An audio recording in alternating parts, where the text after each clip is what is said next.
Hey everybody, welcome to the TEConnect podcast. I'm John Martin. And I'm Dean Reverman. Dean, we've kind of staked our claim here on the pod that this is the year of RFID. Yes. Not necessarily everyone agrees with us. Well, and the year is coming to a close, so True. Can we re-up for 2025? I mean, that's is it like a subscription base? Like, this was the year for RFID, yes, but can 25 also be? I mean, hasn't that been the running joke? This is probably like year 20 some odd of RFID, I guess. So it automatically renews is what you're saying. Exactly. Got it. But I think there's some signs that we might be reaching a bit of an inflection point here. Yes. I think especially when the technology's starting to move from back of the house to front of the house. Yes. And that's going to be a little bit about what we're talking about here today. We're going to be digging into RFID in retail. We've got Eric Malmed from Zebra and Rey Essex from EXO Technologies joining us today. Yes. So we're gonna walk through the RFID and retail aspect of things. Obviously, what has been going on in the industry, why RFID might be ramping up. Yep. Maybe what's happening at the item level RFID stuff, which I think we've talked about. It's been a few years, probably. I think. Are we going to talk about mandates? You think we're going to get out? Sure. See, there's my first curveball. Mandates. All right. So there's like that. Heads up for our guest. Just threw that right in there. Something that wasn't on the cue sheet is Dean's going to ask about mandates there. But yes, I'm sure we'll get into that too. And then we're also going to talk about checkout solutions because RFID is now an option for checkout solutions. Yes. EXO especially. We got a really cool one today. And we're going to dig into that. So again, we'll get into that background a little bit, what's happening out there. We'll get into what RFID-enabled checkout looks like, and maybe some industries that are more, prone for that. Parts of retail that are a little more prone for that than others. Got it. Yeah. So good Sounds stuff. like a good one. Yeah. Heck yeah. All that plus our usual value to the VAR and what's tech connecting with us. It's time to plug in and get connected. Welcome to the TEConnect podcast. It's time to get connected.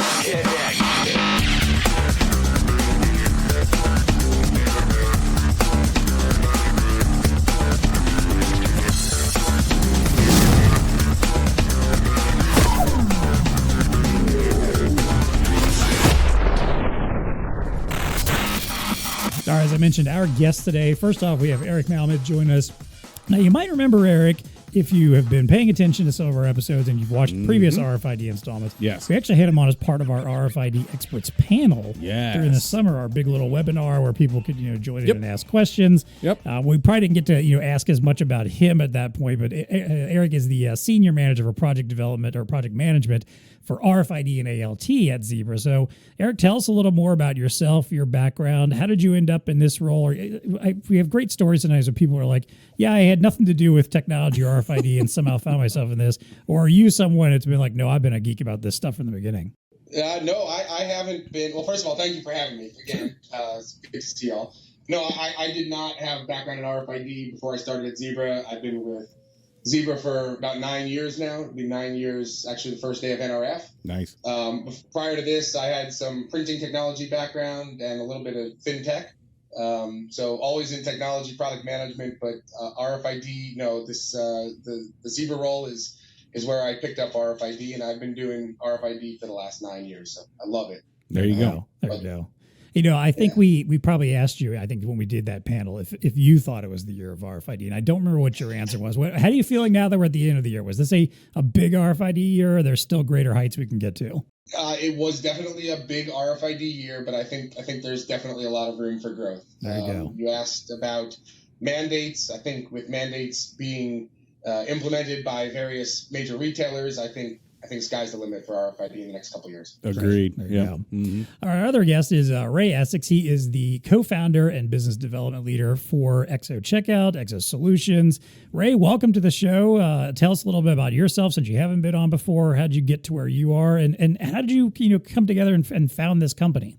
Yeah, great. Thank you for having me as well. First time on the podcast, and maybe if I do all right, you'll invite me back. EXO has been in the market for about 4 years. We actually founded the company out of Stark RFID. Stark's been around for a couple of decades in the RFID space, longtime Zebra partner, done a ton of work with them across multiple verticals. But most recently, I would say in the last decade, Stark has been super focused on events and sports and entertainment, attractions. And what Stark really does is puts RFID on people in the form of a wearable, a credential, an RFID wristband. And we work with some really cool customers in that regard. And a lot of those events obviously have retail as well. And We have seen the transition going on within merchandising and an RFID. And I would say that this is the year of arrival, and there's a lot more in front of us. I think COVID was actually an inflection point where people realized that omni-channel wasn't just a PowerPoint slide, that if you were really going to do it, you needed to have very good information and very good data. And that's when they remembered the RFID pilot they did. And so we've seen a lot of growth, in which has driven down cost and driven up suppliers and just capabilities around the globe when it comes to things like labeling. And so we are really riding that momentum. And like I said, so Stark was in the space, and we saw this happening, and many of our clients were, we want to do something in retail, and there's a lot of great partners out there doing things with back house, inventory scanning, receiving, all of that, but not a lot of people were focused on checkout. And so we saw that opportunity, introduced our first pilot during COVID, our product proof of concept, really, and have been running ever since. And really formed a separate company, although there's still a lot of synergies between Stark and EXO. Very That's nice. awesome. Yeah. Yeah. Well, they've been doing RFID for a little while. Yeah, right? just a little while. So they were saying it was the year of RFID a decade ago. Yeah. I like that idea. It's the arrival. I think in year. merchandise and retail, for sure. For sure. Yeah. Definitely. Yeah. Good stuff. I like to hear that. All right, well, let's get into this conversation. Let's talk about what is happening with RFID and retail right now and where it's kind of moving things along. And, Eric, I'll kind of let you start this conversation here because, on the Zebra side of things, obviously, Zebra's been very embedded in all things RFID for a while. Has been really trying to really ramp up this conversation and get things moving in the right direction here. So what do you see out there? What's changing in retail? What's creating more of this need for RFID tagging and scanning right now? Yeah, so Ray kind of hit on COVID, accelerating the adoption of RFID. Retailers remembering that RFID pilot they did 5 years ago. That really accelerated the adoption of RFID. Retailers during COVID needed to make sure that they could get goods out the door fast enough, that they had all the goods that customers were ordering online in store so that there weren't customer satisfaction issues.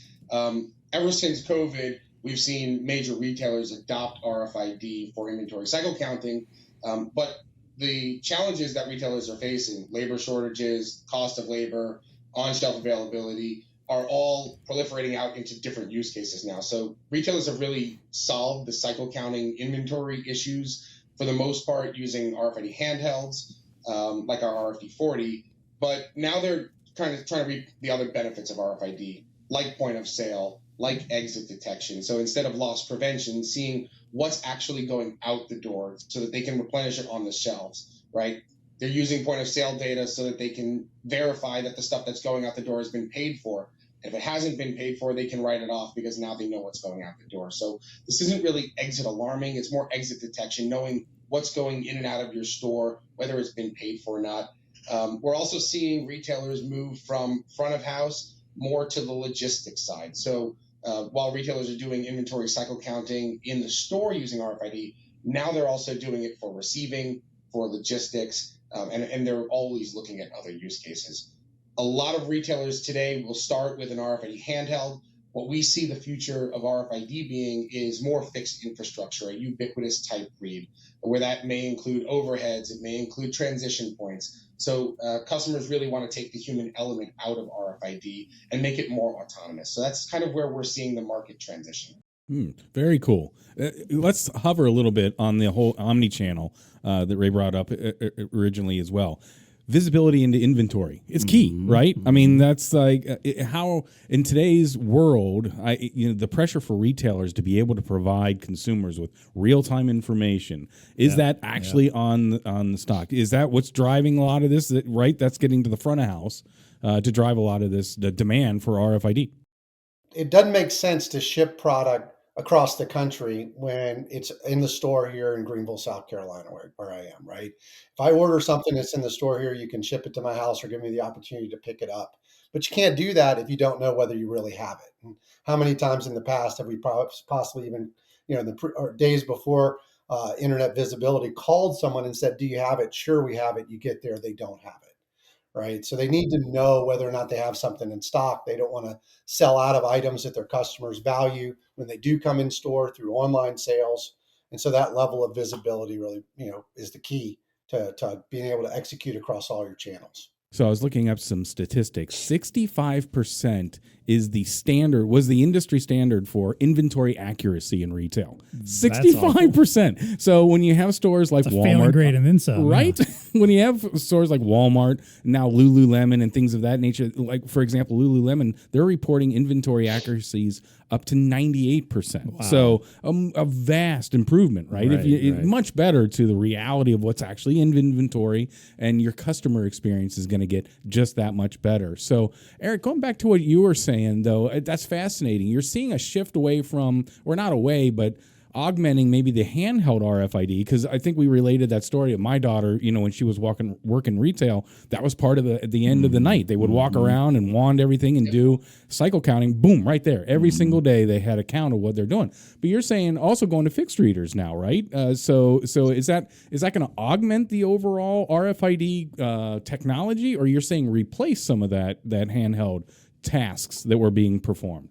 Yeah, I mean, I think it depends on the retailer themselves. I think what we're seeing is mostly augmentation of that. Gotcha. And when we see customers implementing that overhead or ubiquitous type read, we're actually seeing the customer need for different types of readers, handheld readers. So not necessarily having the big RFID sleds like we have today, but maybe more of a short range RFID for new use cases that might emerge. With point of sale data, now you can do things like returns using RFID. So a short range type or a pad type device or a bin type device might be suitable for customers. So we're really seeing a shift from just having like that big RFID handheld.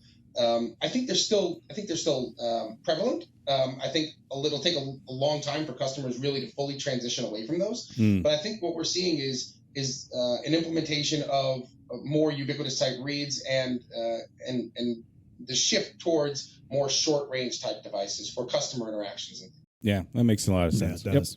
Yep. Can I just say, going back to the idea that, like, the pandemic, people were trying stuff out and doing this. Can we get to a point where we don't need a major pandemic in order to innovate, or like some kind of major monumental change or shift in the world, that we just start doing some innovation for the sake of innovation, for the sake of improving and getting better, not because we're desperate and need to do something there. Well, amen. Right? Yeah, we don't not need. That I don't appreciate what it did, but still, it absolutely fast tracked a lot of stuff, though, because we talked about it at the time, right? We talked about the whiteboard, and it was on the whiteboard. The way Ray put it was brilliant. That pilot you did 3-4 years ago, that actually worked, and that PowerPoint slide that's now reality. Yeah, exactly. That would be really helpful right now if we had that installed. Yeah, very much so. Innovation's always occurring. It's just, when do we need it, right? Right. That's a good point.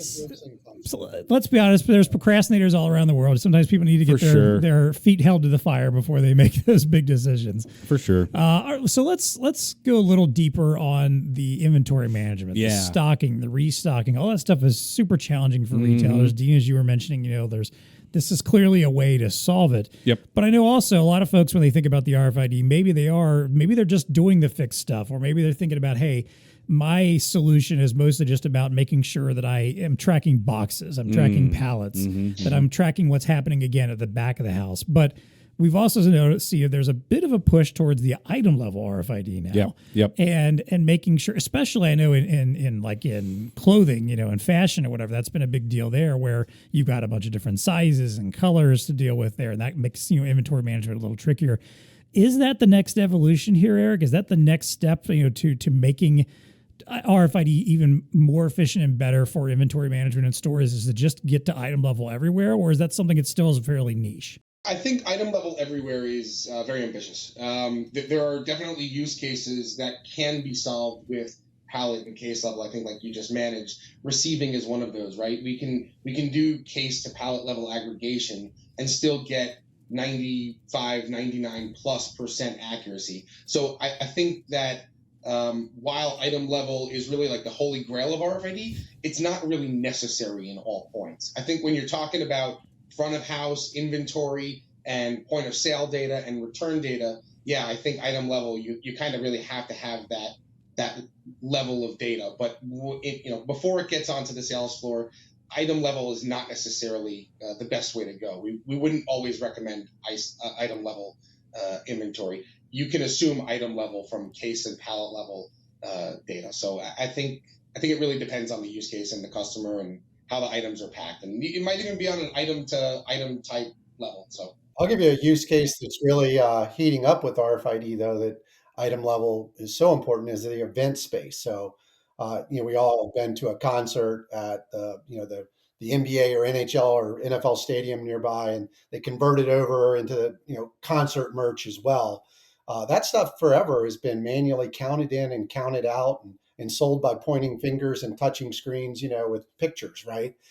And that's evolving incredibly quickly. We did Lollapalooza in Austin City Limits this year using RFID technology. And we'll talk more about the sales benefits of that, but also just the count in and count out that has to occur. It took a lot of labor in the past when people are really tired after doing an event like that.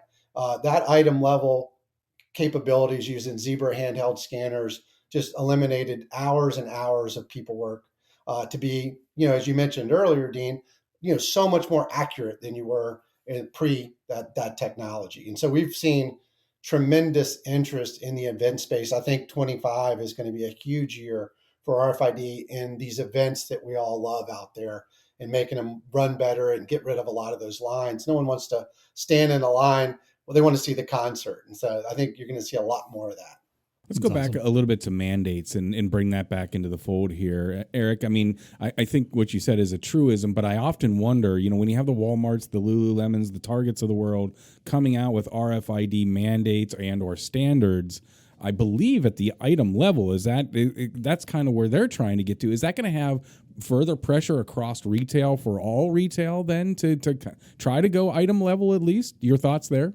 Yeah, I think certainly. And I think with those customers mandating RFID from their suppliers, even the suppliers are going to look to use RFID to their benefit. So, not just in the retail store, but throughout the supply chain. There are suppliers for those retailers that want to make sure that they have good inventory in their own warehouse to be able to make sure that they have proper supply and inventory for those customers. So and I think it spans multiple customers. It's not just the ones you mentioned, right? There are companies out there that make products for multiple retailers, right? And I think they're going to look at even their own retail stores. I think they will look to use RFID not just in their own stores, but throughout their supply chain, so that they can make sure that they have proper supply for the rest of the retail. And do you think a part of that will mandates, be? Go ahead, Ray. I'm sorry. Yep, go ahead. I was going to say one of the mandates that has a big impact in our primary vertical, sports and entertainment, was Dick's Sporting Goods. So they've mandated item level RFID tagging. With a lot of those vendors need to be online beginning in 25.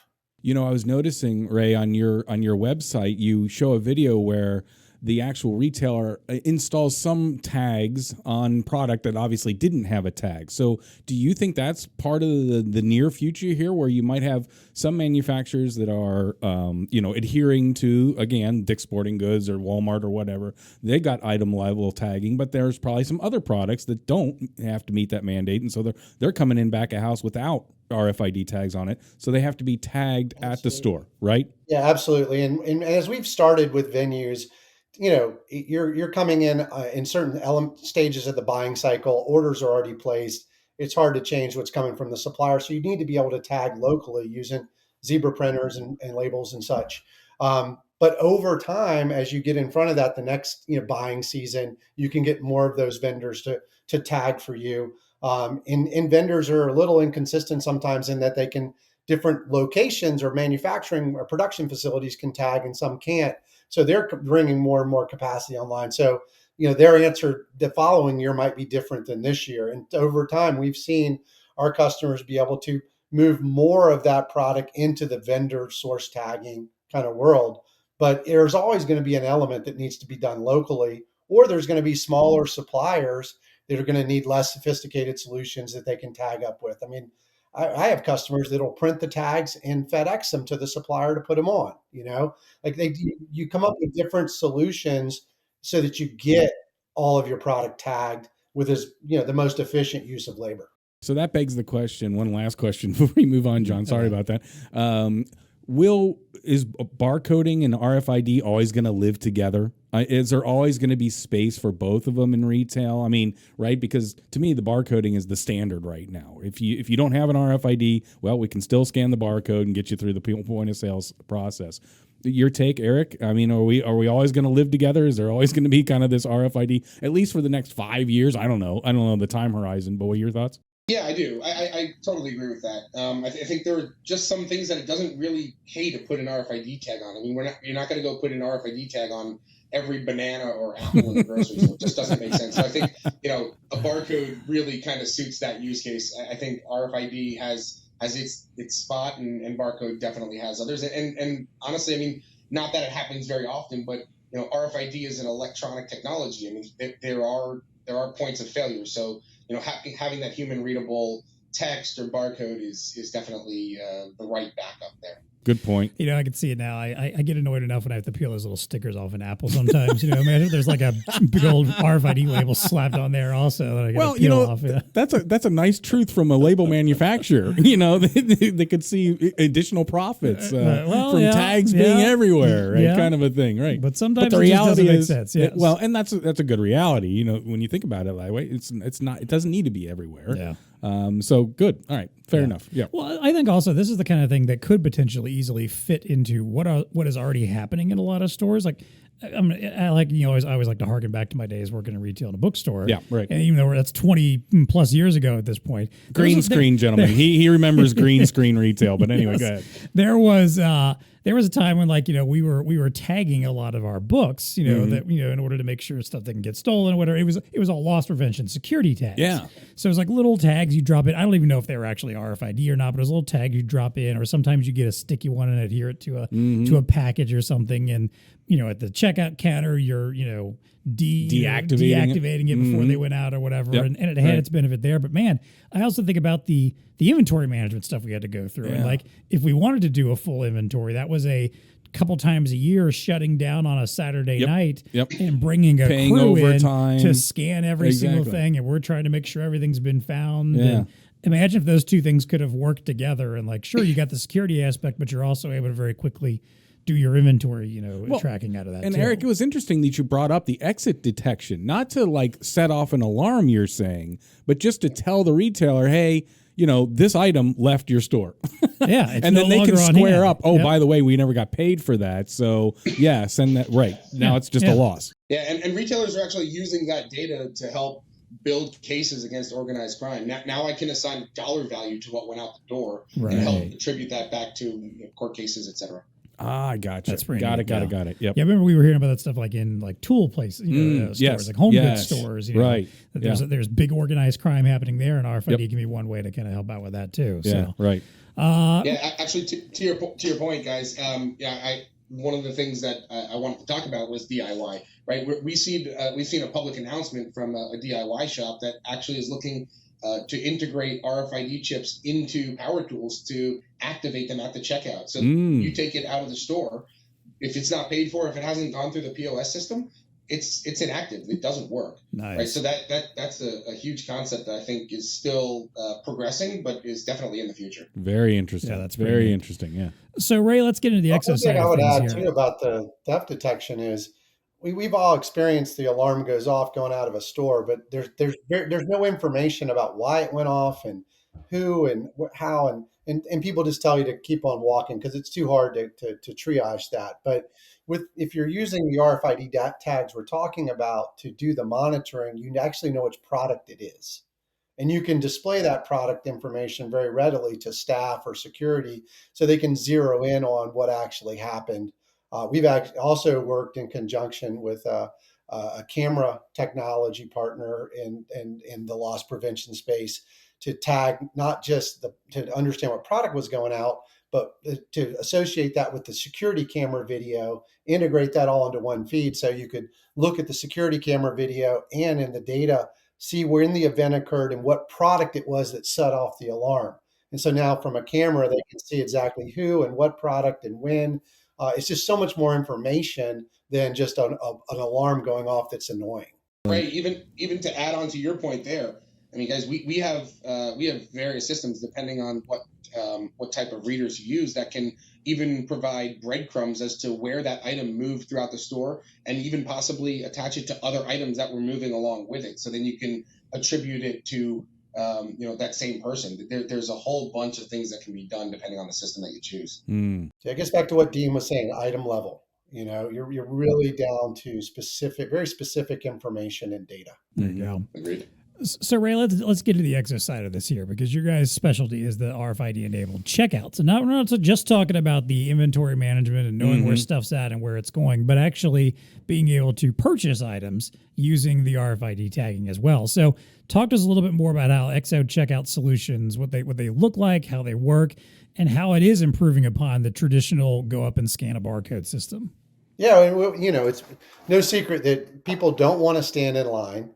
They don't particularly enjoy scanning barcodes. And that includes the staff as well, who don't want to be stuck behind a checkout counter. They want to be interacting with customers. And EXO solves for a lot of that. And so what you're able to do is, if the products are RFID tagged, and we've had a lot of success in sports and entertainment venues. So maybe you're at the team store, at the NFL stadium, you're buying some stuff before the game. You really want to get to your seats, get some food, get some drink, enjoy the atmosphere. You don't want to be standing in line to wait it to get into the store, let alone to pay.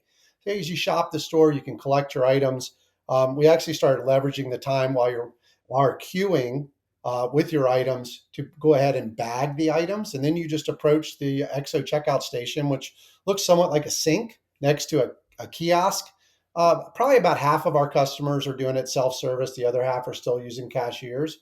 But you just place the items into the EXO station, and it's going to read all the RFID tags in there in a fraction of a second. They're all going to display on the kiosk, and you can review those items and then proceed to payment. And so if you look at what was a 1 to 2 minute, often like a 2-minute transaction, we took the whole scanning process and made it a second or two, right? And then what's left is the payment process. And anything you can then do to speed that up at Austin city limits, you could pay with an RFID wristband. And so you could tap your wristband to pay. And literally through the 2 weeks of Austin city limits, their average transaction times were under 25 seconds, right? So that's moving people through. And it's kind of fun, right? Customers, like, this is something they kind of turn around and wow, and how'd that happen? It's also something that the store themselves is proud of. It's a technology that, let's face it, you're at an event that's an experience. Why shouldn't checkout also be a good experience? That's fair. That's Yeah, fair. no doubt. As I look at your technology, I had a couple questions for you, and I'm not asking you to reveal any company secrets or anything like that. So feel free not to answer them. But I'm curious around why the sync. Because if you look at it, it's and I'm imagining it's because you need to put the antennas in a spot, right? I mean, the technology kind of demands that. Is that true without revealing too much secret sauce? No, that's very true. And again, we were targeting certain segment of customer base, where people are buying a lot of items, and you go into the game, or you're going to a golf tournament, or you're going to a certain type of event, and you're buying a lot of items and a wide variety of items. It's not just shirts and hats. You've got metal cups. A lot of our customers are in the NHL, so you've got hockey pucks, which, beside being incredibly hard when frozen, are really difficult when it comes to RF, right? And so, Eric can probably explain more about that than myself, but from an RF perspective, you really have to think about what you're reading. And so that sync does allow us to optimize some of the angles that we use there. We also are triggering the reader in a way that we are reading items also in motion, not just stationary, which improves our read rates. But we are innovating beyond the sync format. We showed at NRF last year what we call the slide, which is you sort of walk through with the bag, and it reads the items. And we just implemented that in our first venue, TD Garden, up on their suite level stores. And we got several other opportunities around the slide. So we don't, the EXO station, as its current design, solved a lot of problems very quickly. And it also eliminated, these are tight spaces. If you've ever been to a team store before a game, there's not a lot of room. You're not separating checkouts by 10 feet. They're a couple of feet apart. And so it definitely solved for a lot of factors, but we've got a lot of other form factors that are either recently introduced or we plan to introduce next year. Well, that was my second question. Well, what is the Sync 2.0? But it sounds like the Sync 2.0 is not a sync at all. It's even a slide better now. Yeah. It's a slide. It's even more frictionless. Not to get too technical. Yeah, you don't have to sync it. You can slide it. It. Right. I mean, it's obviously moving to where you're looking is to speed up the exit, right? You're looking to use less space because the less space we use at checkout, the more space you have for merchandising items and presenting those items to customers, giving them better shoppability. We have seen customers, even with the current form factor, reclaim significant amounts of merchandising space, which has directly resulted in increased average order values. And so, we talk about speed of sales and labor efficiencies, but there are benefits to the overall merchandising strategy as well. Talk a little bit about the reduction of human error, because, going back to where you started, people don't like to scan barcodes. Cashiers don't like to scan. And there is, the opportunity where errors happen or things just don't get scanned. But here, you kind of, you thwart some of that because, well, even with the slide, you can't even walk out without, right? Go ahead. It's funny because we spend a lot of time with clients talking about the accuracy of the EXO station, and we're striving to 100% accuracy. But often we bring up, and we had some clients let us audit their cashiers and their scanning accuracy, and it's cashiers are going to miss 1% or more of the items just out of human error. And so in EXO we're striving to get 100%, and I think we're there. But when you compare it to human error of a cashier, it's going to be significantly better. When you compare it to human error from a self-service checkout, it's going to be a lot better. Yeah, nice. Not even that, Ray. To add to your point, though, somebody said something about cashiers not liking to scan. Honestly, we hear a lot of feedback from customers that even at self-checkout, the people that are doing the self-checkout, the customers themselves don't like to scan. Yeah, right. So this takes the labor out of it for everybody, right? And to Ray's point, it makes it much more or much less friction for people to check out, even using the self-checkout. So we've seen a significant adoption level of solutions like the EXO station for frictionless checkout. It's really become, I think, the next step for retailers. Absolutely. Yeah. I got a fun story around that. I was at a NFL stadium recently. They had deployed our solution and working with the staff, and there was a particular staff member that just seemed to be having a really good day. She was dancing and helping customers and a smile on her face. And I'm like, hey, it seems like things are going really well. And she's like, absolutely. I'm not stuck behind that counter doing checkout. I'm out here helping customers. This is where I want to be. Yeah, that's awesome. Yeah. And from a customer experience, I can't wait to see the slide, because to me, I'm envisioning like I walk through an area, a predefined area, right? And then at the other side of that, I check out. I would have some kind of kiosk. Am I envisioning it correctly? And on that, there's a little bit of a channel for the bag to go through. Yeah. So we're not going around the whole customer. Right. But you just sort of, the bag as you're holding it in your right hand, you just drag it through that channel and it all pops up on a kiosk in front of you. I gotcha. Okay. We think that step of verification in the markets we're in is really important, because if you're getting a jersey and some other things at the team store, you might be spending $200-300, and you want to know, and the operator wants to know that we got the transaction right. So seeing what you're buying right then, yes, put that on my credit card. And then there's also, a fair amount of discounting that goes on, whether you're a season ticket holder or a certain credit card holder. These venues have a lot of that kind of thing going on. And so that kiosk experience is important at this point. It may not always be, but it is at this point. Yeah, definitely. So obviously we've been talking a lot about like sports venues and events. Our Great American Ballpark, where our local Cincinnati Reds play, you've installed this there as well, which I can't wait to check it out at some point next season. So why? I mean, I think you've kind of hinted at this a lot already. That there's a lot of stuff going on there, and a lot of people trying to get back to the game. But are there any other reasons why that particular retail segment has been really fruitful for this? And are there any other segments that you think would find this really beneficial, either ones that you've already started getting into or ones that you think would be the next evolution, the next place to put this kind of solution into? Yeah, I mean, I think for sure there is the speed element that is so important. Speed equals revenue when it comes to these types of events. It's also it's visible. You have a fan showing up at a game. The teams love doing things that are very visible to the fans, that shows that they're investing in their experience. And so it was a great proof point for what we're doing. We thought when we got into this that we would be hit with a lot of people saying, well, I want to start in the back of house for all the reasons you guys outlined on this podcast and Eric been talking about. It's so well documented, the ROI there.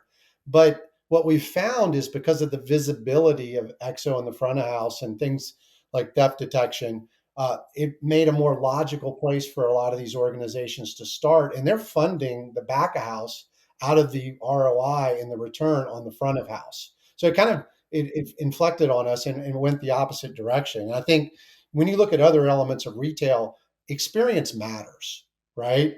You some may not have the same level of line, some do, and that would be a great target.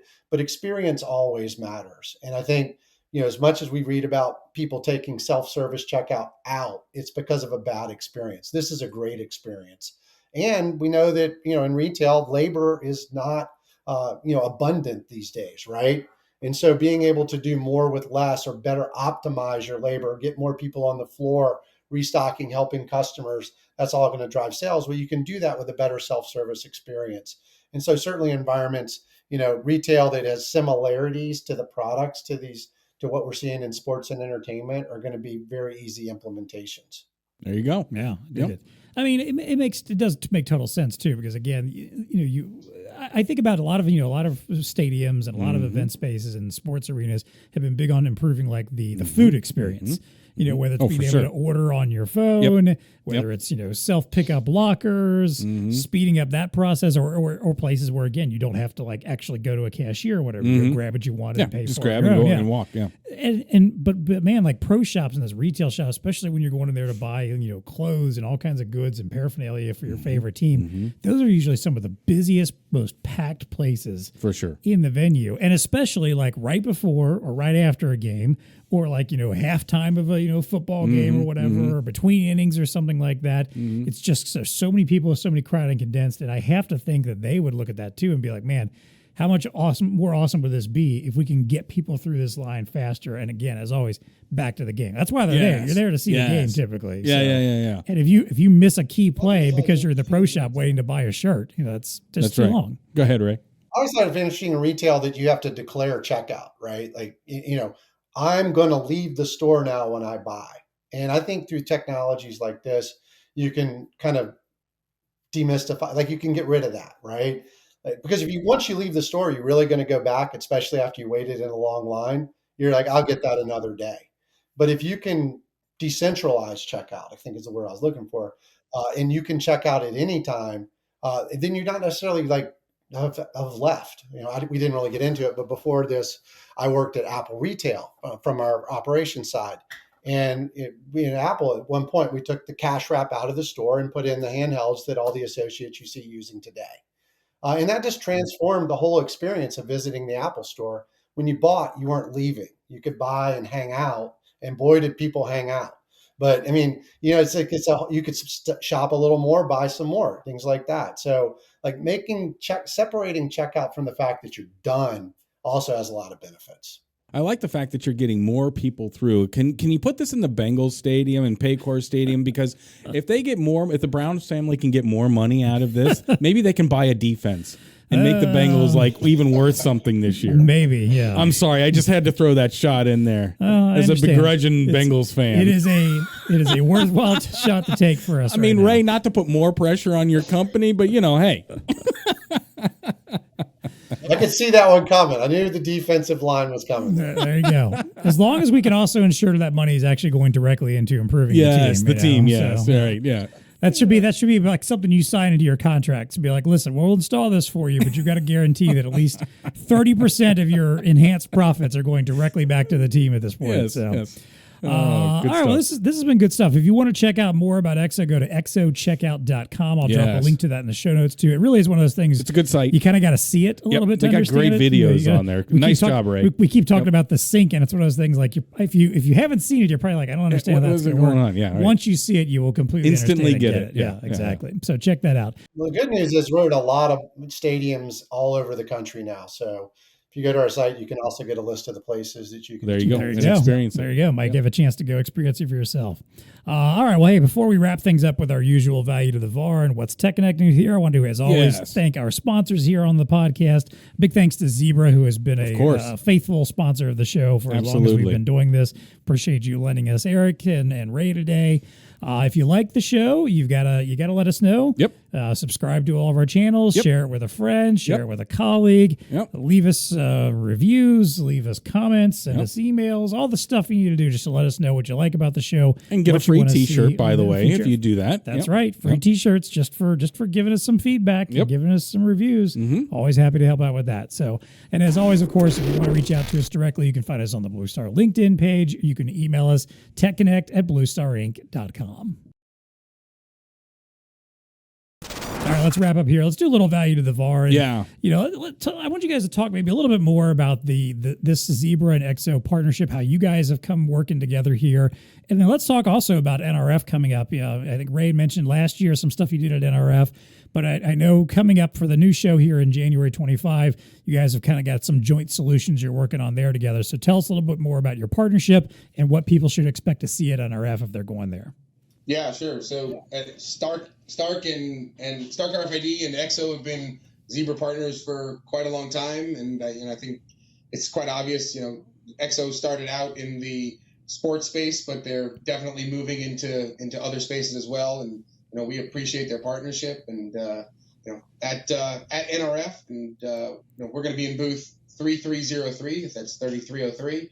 We're going to be showcasing a returns demo where using the point of sale data, we're able to ensure that the items that are being returned are actually ones that have been purchased through the point of sale and that they're not swapped with a different item. So, it's going to be a really interesting demo. It's not a use case that I've really seen retailers implement. So I think this is kind of after the point of sale. This is really the next step in retail for retailers that are RFID enabled, and I think it's going to be a really good demo that's going to hit home with a lot of our key retailers that are going to show up at the show.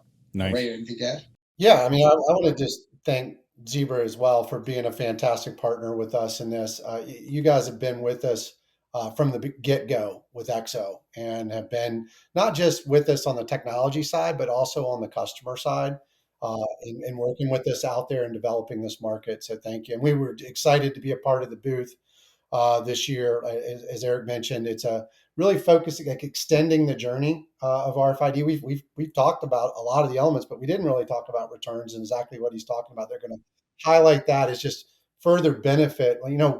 There's so many things you can do once the items have an RFID tag on it, right?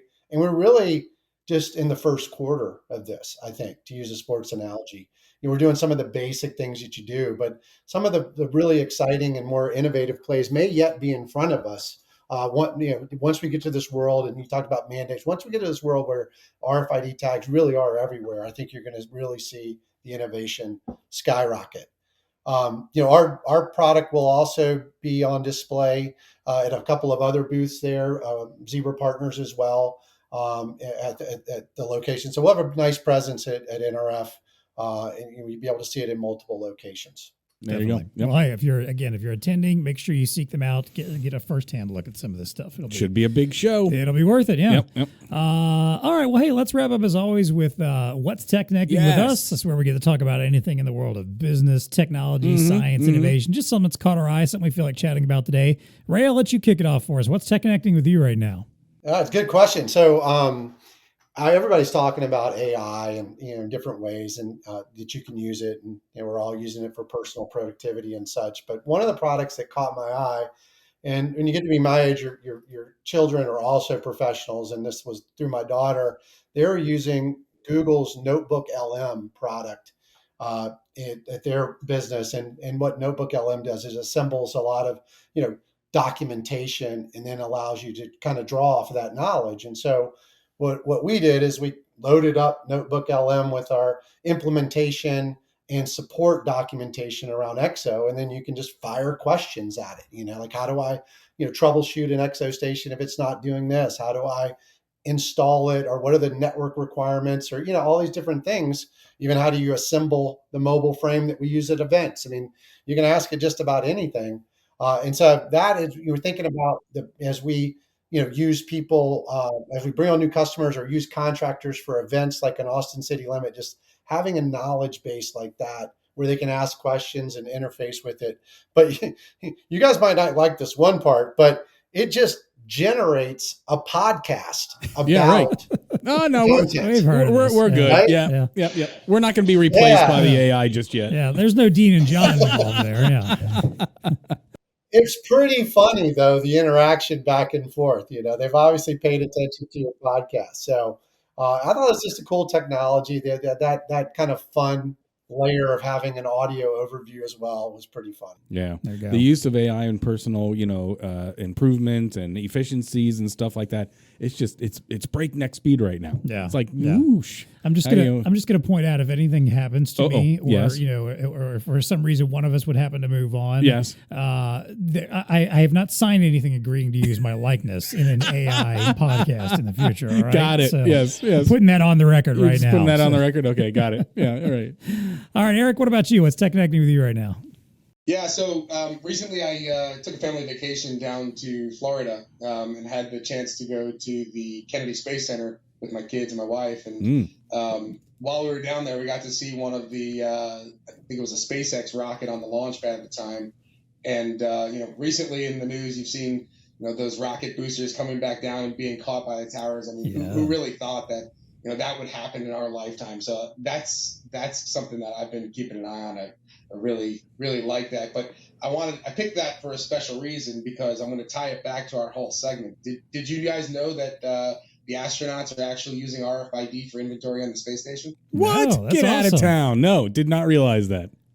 Yeah, so NASA's been using RFID in the space station for quite a while. I don't know how long now, but it's been quite a while since they implement that. They have to keep track of the goods and supply on the space station, because supplies don't come up very often. It's not the astronauts' main job to do that. So they're actually using UHF RFID for inventory on the space station. Very cool. We also do UHF RFID at Kennedy Space Center. They do an astronaut training experience for students and visitors, and they use UHF RFID credentials like you're a trainee, and you go through a 2-day experience where you train to do a mission, and then you do the mission, and you go through a simulator, and then you're on Mars, kind of like Matt Damon at the end. And that's all an experiential type, RFID driven experience using Stark's technology, the founder of EXO. Yep.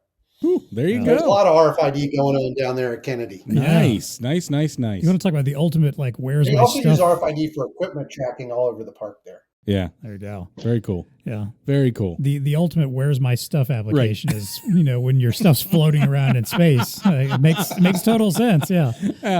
Talk about a read range. Yeah, no doubt. I mean, we're down here on Earth, and how are we scanning that? What kind of antenna scanning? I'm kidding. that's a good point. I'm kidding. All right, Dean, what's TEConnecting with you? All right, so where do you get your news from? Are you going traditional sources I'm or an Apple News? Apple News? Okay, Eric, where do you get your news from, my friend? Podcasts, All different. All sources. different. Ray, you got an opinion here? Where do you get your news from? We laugh about this. We get our best news from our Apple message groups, on our iPhones, like your friend groups. I swear, I get all the breaking news from my friend groups in the message groups. There it is. Makes sense, yeah. So the news headline is 1 in 5 Americans get their news from influencers. Oh, God. There it is.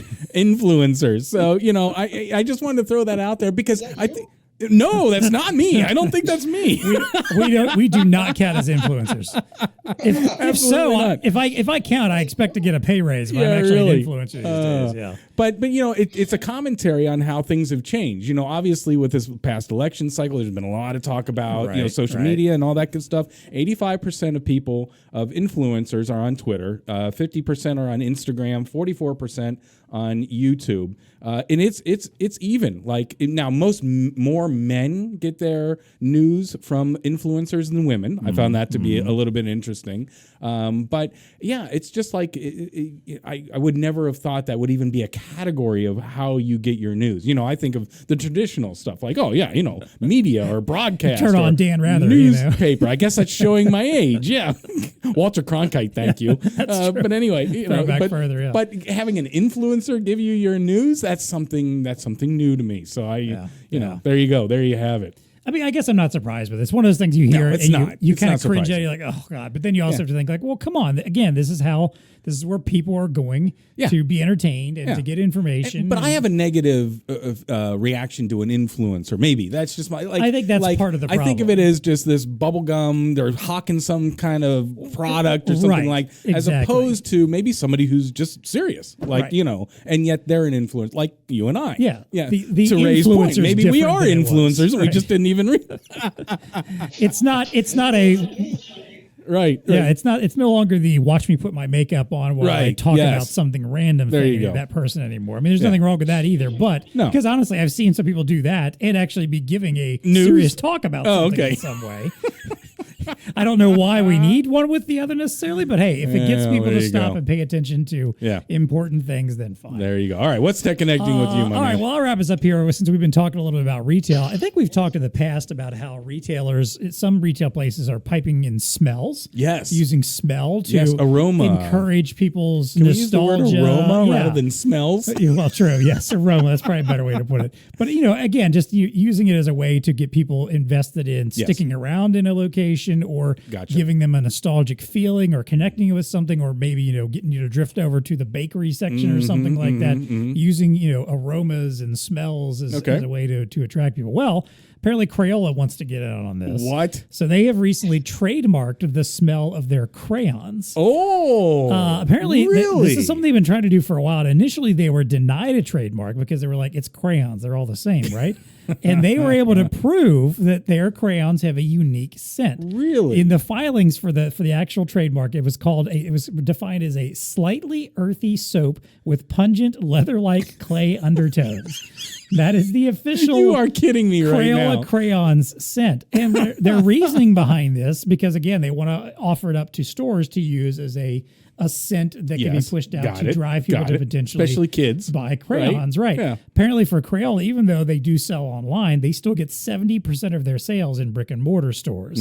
So they figure, hey, if we could do this and people get nostalgic and they smell it, like, oh, I need some crayons. I need some crayons all of a sudden. Kids that suddenly realize they want some crayons. Maybe teachers while they're shopping or whatever, they might drift over and pick up some Crayola. Can you read that? There. Can you read that description one more time? Because I was trying to keep up with you. Because I can absolutely envision the smell of a crayon right now. To me, this reminds me of the way people will describe a liquor or a wine or something. A Moliere is describing it. Slightly earthy soap with pungent leather-like clay undertones. Wow. There you go. I feel like I'm going to have to go home and get some of Miles's crayons and sniff them and be like, tell me when I'm sensing that clay undertone. I was just about to go there. Tell me when that clay undertone hits the back of your nose. Stand there and hold it and waft it at my nose like you do a fine wine or something. So there you go. That's what's TEConnecting with us. Eric Malmed, Rey Essex, thank you guys so much. Thanks, boys. Appreciate having you on the show today. Of course, again, go check them out at NRF. If you're going to be there, go check out exocheckout.com. Go to zebra.com and check out all their amazing RFID solutions. We'll be back next year to wrap up with our annual Star Wars Fest for the year. Yep. Until then, stay connected.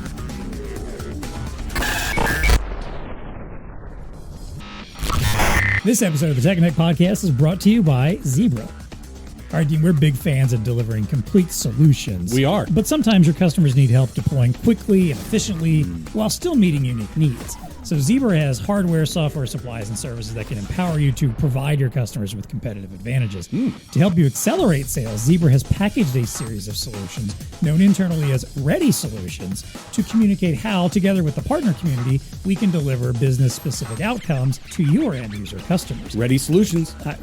Ready, set, solution. There you go. A Ready Solution isn't a single product that can be sold directly. Instead, it's a collection of related technologies tailored to solve specific problems in specific ways. For example, Depending on the situation, using RFID for inventory control might involve various RFID tools such as handheld devices or portal systems, just like we were talking about today. Ready solutions are based on actual scenarios and deployments that solve real problems for real customers and produce positive results. They can be replicated in similar businesses, offering an opportunity to introduce something new to your customers.